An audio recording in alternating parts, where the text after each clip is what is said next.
این دوباره میام اینجا خب یالا این حالت فرقی نمیکنه، من میزنم میام اینجا. خب اینجا برای اجرا این باید بیاد داخل.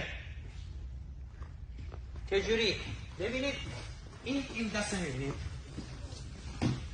بیا این دست کاملا این حالت نگاه کن، این حالت رفته این نگاه کن، این حالت دست کن، این سرگردنش دقیقا باید اینجا من باشه، زیر شکم من باشه. نگاه کن این حالت، این اینجا، این بلا فاصله کیپ میشه. کار کن آقا، این اصلا نمیتونه. کار کن نمیتونه. ببین نگاه کن.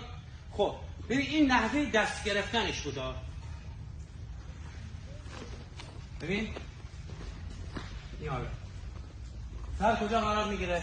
سر دقیقا اینجا. بیا ببین من دارم میام نه کار بیا از اول این سر این پشتی.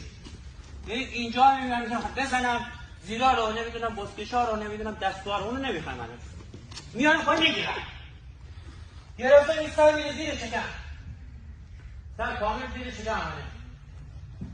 کجا شدی؟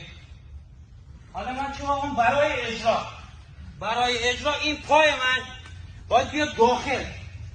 ببین میام اینجا این زیر شکم منه. خب برای اجرا پای من میاد داخل، پای من میاد داخل، پای من میاد داخل. حالا اجرا میام اینجا یه سکوهر میام اینجا بلا فاصله میاد داخل، اجرا میزنم بل میکنم.